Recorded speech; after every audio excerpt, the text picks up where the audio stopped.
Can you hear me, Uncle? Yeah. พูด ได้ยินแล้วนะพี่มวด พูดโจรมานะ บานลือปุกบาน ลื โจ อ รปุกโจรปุกบาน ลือเลย บานปุกบานบานปุกบาน เนี่ย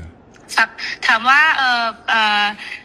เป็นยังไงบ้างสุขภาพดีหรือเปล่าគាត់ក្មួយសុំសួរពុកមាថាមិនដែរសុខភាពល្អអត់សុខភាពមិនដែរអត់អីទេល្អទេ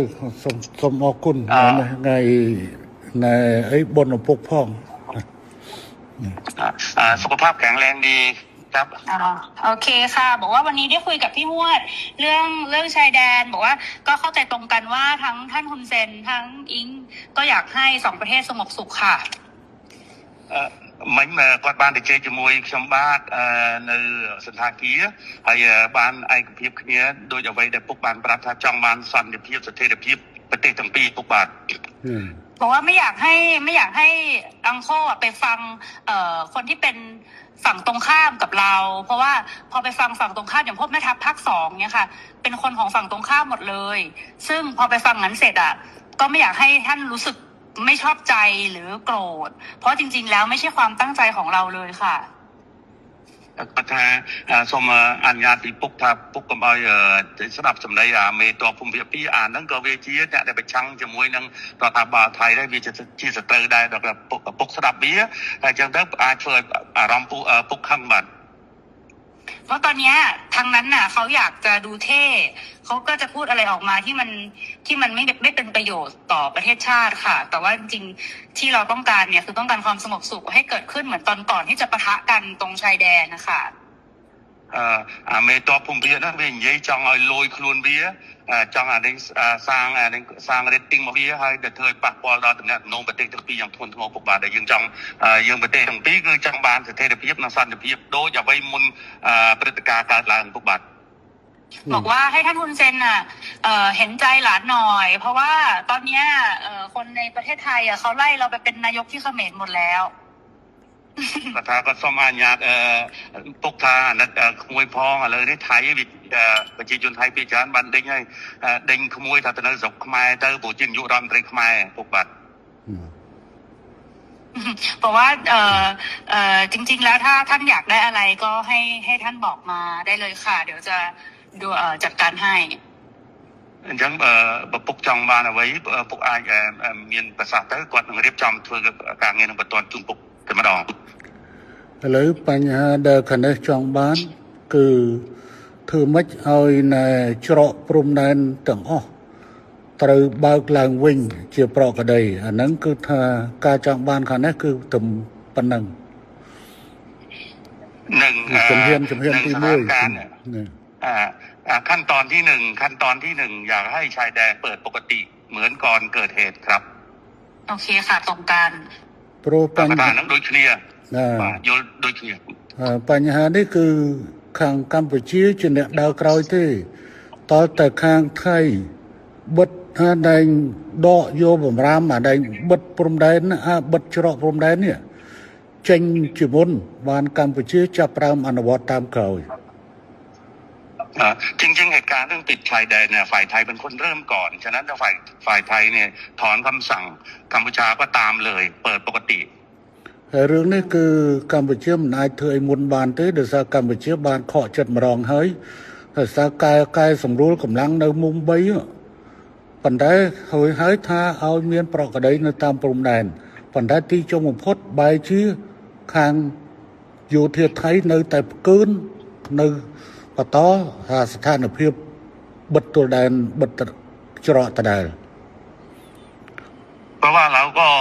ก็มีความผิดหวังเรื่องนึงแล้วที่การมีปัญหากันที่ชองบกเราก็พยายามตามที่ฝ่ายไทยต้องการแล้วก็การต้องการนี่เราก็บอกว่าโอเคนั้นเราก็ทำตามนะแต่ว่าขอให้สถานการณ์เข้าภาวะปกติแต่ว่าเราถอยแล้วเราถอนแล้วเราปรับกำลังแล้วแต่ฝั่งไทยยังเอาเรื่องด่านเนี่ยมากดดันอีกឥឡូវនេះគឺខាងកម្ពុជាគឺស្នើចេះឲ្យថៃបើកច្រកទាំងអស់ឲ្យបានមុនហើយបន្តទៅកម្ពុជាយូរបំផុត5ម៉ោងគឺកម្ពុជាអាចដកបទបញ្ជាទាំងឡាយដែលហាមឃាត់ការដឹកទំនិញផ្លែឈើបន្លែចូលកម្ពុជាគឺថានឹងដក บอดบัญชีนั่งเจง ฉะนั้นท่านสมเด็จอยากให้ท่านนายกช่วยให้ฝั่งไทยเนี่ยถอนเรื่องการปิดด่านถ้าถอนปุ๊บฝ่ายกัมพูชาจะถอนเรื่องการห้ามสินค้าเกษตรนำเข้าอะไรทุกอย่างก็ถอน คือตอนนี้ค่ะ คือ ตอนนี้พี่หวดคือรัฐบาลโดนโจมตีหนักมากนะคะ เพราะว่าพอตอนที่ท่านสมเด็จออกมาพูดกับท่านฮุนมาเนตอะที่บอกว่าจะตัดน้ำตัดไฟอะไรเงี้ยค่ะคืออันนั้นต้องขอโทษด้วยเพราะจริงๆอะต่างประเทศอะเขาแค่รายงานขั้นตอนว่าถ้าเกิดเหตุการณ์ต่อไปประเทศไทยจะทำยังไงคือเหมือนอธิบายขั้นตอนให้ฟังไม่ได้บอกว่าจะทำแต่ตอนนี้เหมือนกับเรื่องตัดหนังตัดละครคือทำทุกอย่างหมดแล้วเนี่ยจริงๆน่าจะให้มันโอเคทั้งสองฝ่ายค่ะเหมือนเราต้องพูดพร้อมกันว่าเราตกลงร่วมกันแล้วรัฐบาลคุยร่วมกันแล้วว่าจะเปิดทุกอย่างให้กลับมาเป็นปกติได้เหมือนว่าจะเอาเป็นอิงกับคุณมาเน็ตก็ได้หรือยังไงก็ได้เนี่ยเหมือนกับว่าเราได้คุยร่วมกันแล้วก็ทั้งสองฝ่ายเนี่ยอยากให้กลับมาเป็นเหตุการณ์ปกติแบบนี้ค่ะมันก็จะโพสใช่ไหมนายกอิงอยากให้โพสใช่ไหมให้นายกโพสว่าผู้นำสอนคุยแล้วอยากให้ใช่จะโพสจะยังไงก็ได้แล้วให้ท่านคุณจะแนะนำก็ได้ค่ะแต่ว่าเหมือนกับว่ามันต้องเป็นการตกลงร่วมกันนะพี่ห้วยเพราะว่าตอนนี้อิงกำลังโดนหนักมากเลยค่ะก็ถ้าอะไรนั่งสถานการณ์ไทยนั่นคือไฟกลางมันเด่นให้ขนมจำนวนมวยก็สมัครไปโตปีปกได้แต่เนี่ยน้องเปียกสงการบอตี้เนี่ยยืนถ้ากัดเพลิงจากอินเทอร์เน็ตเนาะนั่งคือทางอยู่ที่ยังมีกลุ่มดัตตาบะไฮการ์ดเชียร์นอเมียนปัญหาจำนวนมวยจำนวนปีจำนวนใบดังนั้นดังยัยถ้าเธอปากว่านั้นก็กวาดสมตัวพ่อหรือน้องอเมียนในขนมกลุ่มดัตแต่เธอเบียบนังเตะปัญหาเลยที่กวาดถักกวาดสมบอกปุ๊บฐานนักกวาดพ่อแล้วนึกน้องบัตรคือไฟกวาดเหมือนเต้นกวาดจังเอาปุ๊บหรือก็ปุ๊บนายนอมสำนักจะไปได้โดยจะกอดฐานแล้วเมนลองตัวปีบ้านนี่ยัยเนี่ยให้จะจังเอาเธอสมรู้สปีบก้าเอาบ้านมุ่นแต่เมียนปฏิการเนาะเอาปรากฏได้แล้วไม่หน่อยไปได้ซอกปฏิจังปีปุกบาทปันแต่ข้างในจองบ้านนะจงปันแต่ข้างนอกอัดผมเธอข้างนอกเนี่ยข้างในมันเหมือนเนี่ยบัดตัวแดนที่ข้างไทยเนี่ยบัดตัวแดนเหตุให้บ้านข้างนอกมันเปิดบ้าให้เขาจำใบทรงชมที่นั่งการนาตการนสมรู้คือข้างนายกรัฐมนตรีคนมันนั้นคือนั่งสมรู้ตามเขาบาทจริงๆเนี่ยท่านเนี่ยเป็นคนที่อยากได้เรื่องเสถียรภาพมากท่านนายกแต่ว่าทหารนี่มันมาปิดด่านก่อนอะไรก่อนนะมันเริ่มต้นก่อนกดดันก่อนฉะนั้นต้องคุยกับทหารพร้อมไหมในการเปิดด่านพร้อมค่ะทั้งนี้ตามหมดทั้งนี้ตามทั้งนี้ตามหมดฮะทั้งนี้ตามหมดเลยท่านคือเราเปิดให้ได้อยู่แล้วพี่พงศ์แต่มันต้องเป็นการบอกว่าเราตกลงร่วมกันว่าเราเปิดไงพี่เพราะถ้าไม่อย่างนั้นนะขออิงยอมหมดไงอิงก็คือจะโดนเพราะว่าคือเพราะตอนนี้มันเลยมาถึงเรื่องก่อนด่าแล้วว่าปัสมปุงมวยจ้ะภาษาแต่ภาษาการในแต่ไทยเปิดไอ้เจ้าอดเบียนทางการแต่จริงเนี้ยในทางสังคมไทยนั่งเวียกันเอาไว้แต่ทั้งใส่กับผมเข้ามาโดยไปกับบีเจก็ไงก็จังทำยันถ่าหรือเมนั่งจับดาวอยู่ที่หายยิงหายบาให้คงนู้นได้ปุ๊กเปย์เด็กจำนำมือรำแต่การบีเจภาษาปุ๊กไอ้เบียบมวยอิงกดทางกดจองตัวนำที่หาแต่เจหาจึงกุ๊กแต่เจติดเต้หายปลอกกระไดไปดอยไปแต่ดำพุ่มท้ำติดจริงครับอัดเตะขาในอัดจอจาเตะขาโนเนี่ยประเดิมขาโนเนี่ยประกาศไปอย่างฮะหายมาเอาจังเลือกจังมุกเลือกมดคลุนให้ดำไปเอาแต่ละเอาขาในอัดบานนี่อัดจอจาได้เรื่องนึงคือขาโนตรึกคือมันตำรองคือขาในอัดจอจาติปันขาในสัญญาท่าข้างโนอ่านวัดดอกบอดบัญชีขนมกาบัดตัวแดนเฮ้ยคือขาในอย่างยู่ประมาณกลอยขยมถึงนี่กัดกวาลขยมกวาดเจ้านะบาทอย่างนี้นายกท่านนายกเองว่าท่านเนี่ยไม่อยากมีว่าการเจรจาเรื่องปิดด่านเพราะว่าไอ้ปิดด่านว่าทหารมันเริ่มก่อนทางที่มาหลอกเราให้เรานะปรับกำลังแล้วบอกว่าสถานการณ์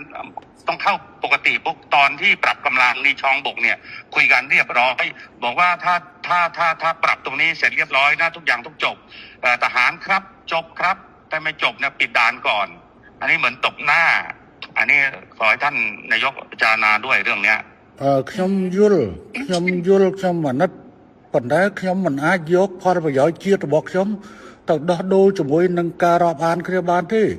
โปรนี่คือเชียร์มกงอดบอกปฏิกรรมไม่เชื่อเรื่องไซเดอร์ถือเอาปฏิกรรมไม่เชื่อตัดจอจ้าแต่ไม่บางชะพวกคลุนไอ้เนี่ยบัดคลุนไอ้ถือคลุนไอ้ตื้อเพราะว่า ท่านเนี่ยเป็นลูกผู้ชายท่านคำไหนคำนั้นอ่ะเพราะว่าฝ่ายไทยเป็นคนเริ่มต้นก่อนและหลอกเรา แล้วก็ทางกัมพูชาเนี่ยเราก็โดนหนักเหมือนกันเราก็มีมวลชน เราก็โดนหนักเหมือนกันฉะนั้นถ้าฝ่ายไทยเนี่ยเริ่มแล้วไม่เกิน5 ชั่วโมงตอนนี้ทุกอย่างก็เข้าปกติเลยเข้าปกติហើយពូសុំប្រាប់ទៅក្មួយឲ្យបានច្បាស់ខាងនេះត្រៀមមកជំហានទៀតស្អែកហ្នឹងបើសិនជាមិនអាចនេះបានទេស្អែកហ្នឹងគឺថាកម្ពុជានឹងដាក់មកជំហានទៀតគឺថាបិទការនាំផ្លែឈើនិងបន្លែតាមព្រំដែនកម្ពុជាថៃទាំងអស់កំពុងត្រៀមអនុវត្តថ្ងៃស្អែក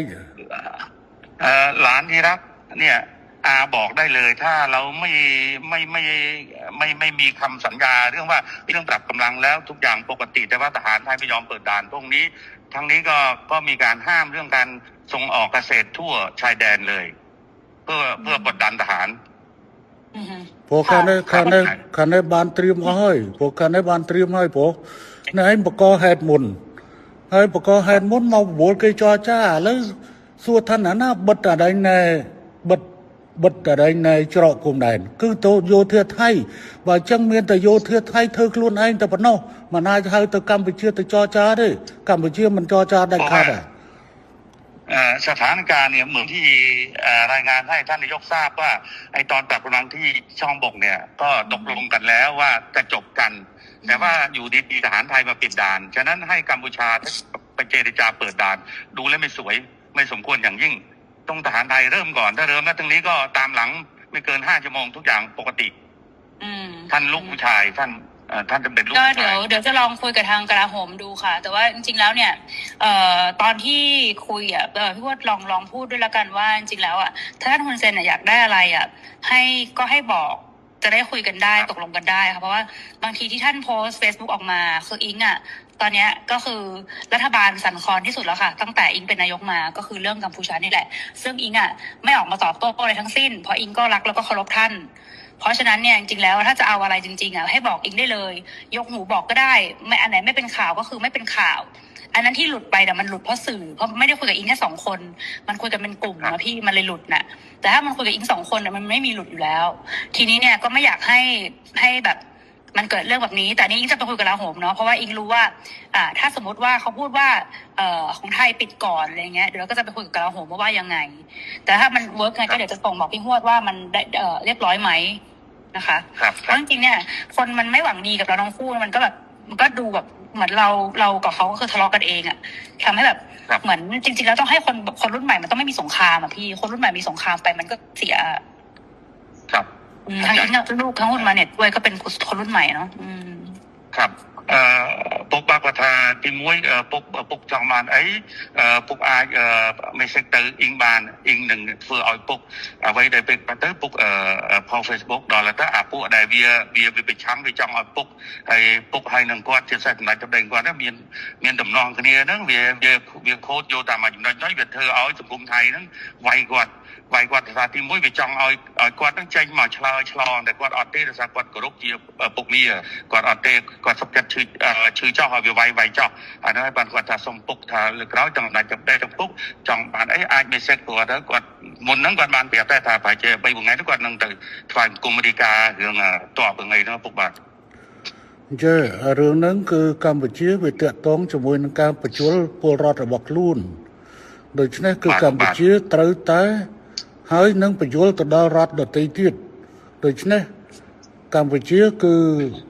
មានតម្រូវការក្នុងការនិយាយទៅកាន់ប្រជាជនអញ្ចឹងវិធីដែលល្អជាងគេមានទៅប្រើ Facebook ហើយនឹង Telegram នៅនេះដើម្បីបញ្យល់ក្នុងការផុសចេញតែរឿងហ្នឹងគឺថាវាយើងខ្ញុំអាចកាត់បន្ថយ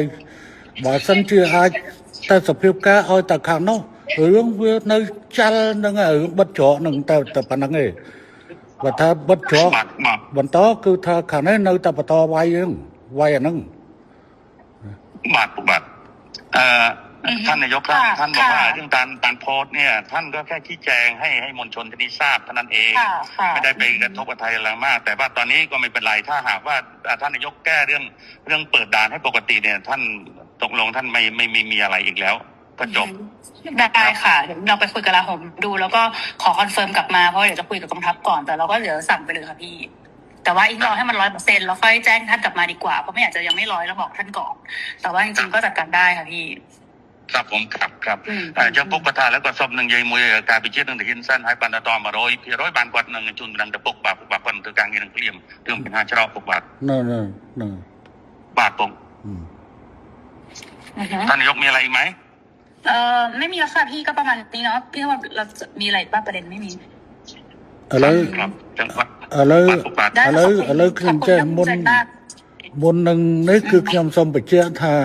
ខាងនេះត្រូវការតែមួយទេត្រូវការតែខាងនោះគឺប្លកបញ្ជាក្នុងការច្រកព្រំដែនទាំងអស់ឲ្យទៅប្រក្តីភាពវិញបន្តទៅខាងនេះនឹងបន្តធ្វើតាមក្រោយហើយរឿងនេះអត់ត្រូវមកចរចារវាងកម្ពុជានិងថៃទេដោយសារថៃអ្នកបិទដូច្នេះថៃអ្នកបើកខ្លួនឯងហើយកម្ពុជាត្រូវតែសម្រួលទៅតាមក្រោយគឺកម្ពុជានឹងធ្វើ กรุ๊ปปุกបាទ ណា បាទขอยืนยันทีว่าท่านนายกครับเรื่องด่านเนี่ยเราไม่ควรไปเจรจาเพราะว่าฝ่ายไทยเนี่ยเป็นคนที่ปิดและปิดเนี่ยหลอกเราให้ปรับกำลังอันนี้หลอกเราปรับกำลังว่าถ้าปรับแล้วตรงนี้จบคือจบทุกอย่างก็เข้าภาวะปกติ แต่ว่าอยู่ดีๆทหารไทยมาปิดด่านฉะนั้นทหารไทยเนี่ยก็ต้องยกเลิกการปิดด่านถ้าปิดปั๊บเขมรก็ตามหลังเลยก็ตามที่เดิม ทุกอย่างก็เข้าภาวะปกติไม่มีอะไรแล้ว ค่ะพี่พรโอเคค่ะ ครับผมครับ ได้ค่ะแล้วก็เดี๋ยวแล้วยังไงเดี๋ยวอิงจะรีบแจ้งทางพี่พจน์กลับไปนะคะ ว่าเป็นยังไงบ้าง ครับก็ถ้าเป็นอะไรก็เธอการเงี้ยหนึ่งมาให้หนึ่งกรุ๊ปในการจุนปกปันปกบัติ ណាខ្ញុំរងចាំ ท่านสำเร็จรอท่านนายกแล้วแต่ท่านเรียบร้อยเมื่อไหร่ครับนะครับ ได้ขอบคุณมากค่ะขอบคุณท่านสำเร็จด้วยค่ะ ครับผม ค่ะสวัสดีค่ะ